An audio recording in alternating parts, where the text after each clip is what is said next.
Sense and Sensibility by Jane Austen. Chapter 17. Mrs. Dashwood was surprised only for a moment at seeing him, for his coming to Barton was, in her opinion, of all things the most natural. Her joy and expression of regard long outlived her wonder. He received the kindest welcome from her, and shyness, coldness, reserve could not stand against such a reception. They had begun to fail him before he entered the house, and they were quite overcome by the captivating manners of Mrs. Dashwood. Indeed, a man could not very well be in love with either of her daughters without extending the passion to her, and Elinor had the satisfaction of seeing him soon become more like himself. His affection seemed to reanimate towards them all, and his interest in their welfare again became perceptible. He was not in spirits, however. He praised their house, admired its prospect, was attentive and kind, but still he was not in spirits. The whole family perceived it, and Mrs. Dashwood, attributing to it some want of liberality in his mother, sat down to table indignant against all selfish parents. "What are Mrs. Ferrars's views for you at present, Edward?" said she, when dinner was over and they had drawn round the fire. "Are you still to be a great orator in spite of yourself?" "No. I hope my mother is now convinced that I have no more talents than inclination for a public life." "But how is your fame to be established? For famous you must be to satisfy all your family, and with no inclination for expense, no affection for strangers, no profession, and no assurance, you may find it a difficult matter." "I shall not attempt it. I have no wish to be distinguished, and have every reason to hope I never shall.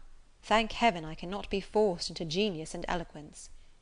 "You have no ambition, I well know. Your wishes are all moderate." "As moderate as those of the rest of the world, I believe. I wish, as well as everybody else, to be perfectly happy; but, like everybody else, it must be in my own way. Greatness will not make me so." "Strange that it would!" cried Marianne. "What have wealth or grandeur to do with happiness?"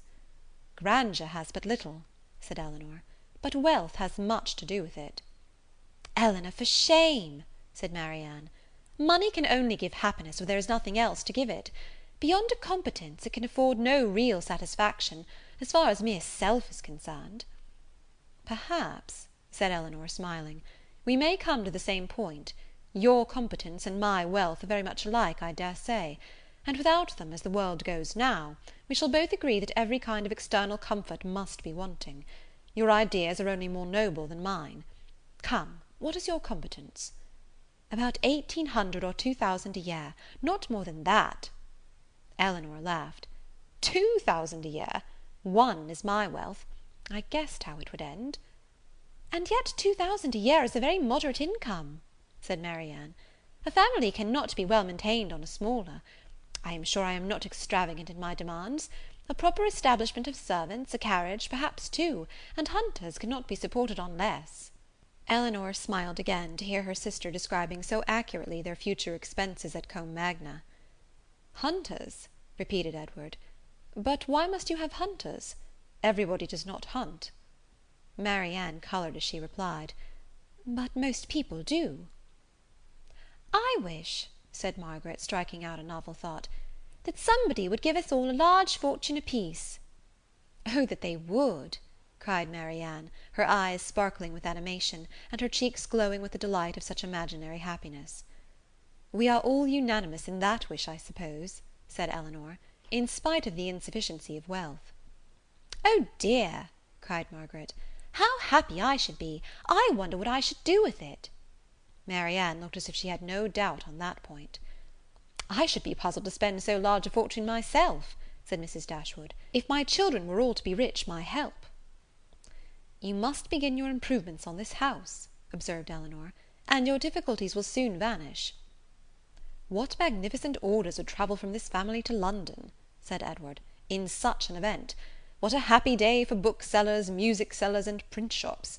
You, Miss Dashwood, would give a general commission for every new print of merit to be sent to you; and as for Marianne, I know her greatness of soul, there would not be music enough in London to content her. And books! Thomson, Cowper, Scott, she would buy them all over and over again. She would buy up every copy, I believe, to prevent their falling into unworthy hands; and she would have every book that tells her how to admire an old twisted tree. Should not you, Marianne? Forgive me if I am very saucy, but I was willing to show you that I had not forgot our old disputes."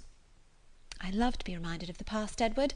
Whether it be melancholy or gay, I love to recall it, and you will never offend me by talking of former times.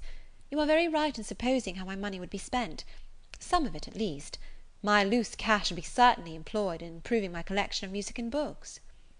"And the bulk of your fortune would be laid out in annuities, on the authors of their heirs."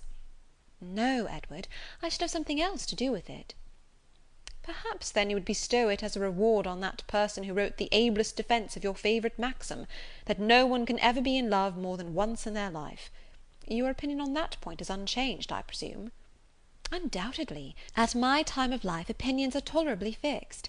It is not likely that I should now see or hear anything to change them." "Marianne is as steadfast as ever, you see," said Elinor. "She is not at all altered." "She is only grown a little more grave than she was." "Nay, Edward," said Marianne, "you need not reproach me.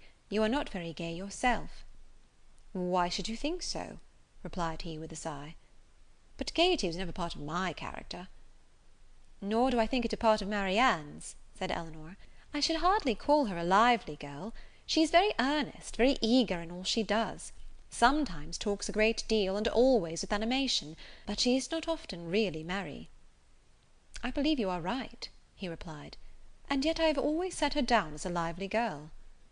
"I have frequently detected myself in such kind of mistakes," said Elinor, "in a total misapprehension of character in some point or other, fancying people so much more gay or grave, or ingenious or stupid than they really are, and I can hardly tell why, or in what the deception originated.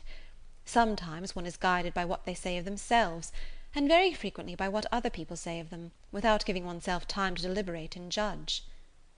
"But I thought it was right, Elinor," said Marianne, "to be guided wholly by the opinion of other people.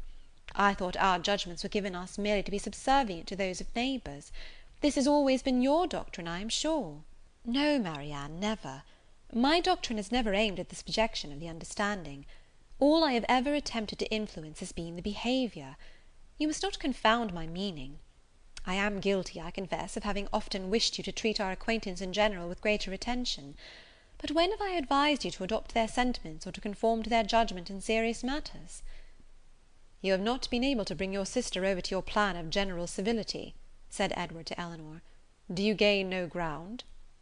"Quite the contrary," replied Elinor, looking expressively at Marianne. "My judgment," he returned, "is all on your side of the question, but I am afraid my practice is much more on your sister's. I never wish to offend, but I am so foolishly shy that I often seem negligent, when I am only kept back by my natural awkwardness. I have frequently thought that I must have been intended by nature to be fond of low company. I am so little at my ease amongst strangers of gentility." "Marianne has not shyness to excuse any inattention of hers," said Elinor. "She knows her own worth too well for false shame," replied Edward. "Shyness is only the effect of a sense of inferiority in some way or other. If I could persuade myself that my manners were perfectly easy and graceful, I should not be shy." "But you would still be reserved," said Marianne, "and that is worse." Edward started. "Reserved? Am I reserved, Marianne?" "Yes, very." "I do not understand you," replied he, colouring. "Reserved? How? In what manner? What am I to tell you? What can you suppose?" Elinor looked surprised at his emotion, but trying to laugh off the subject, she said to him, "Do not you know my sister well enough to understand what she means? Do not you know she calls every one reserved who does not talk as fast, and admire what she admires as rapturously as herself?" Edward made no answer. His gravity and thoughtfulness returned on him in their fullest extent, and he sat for some time silent and dull. Chapter 18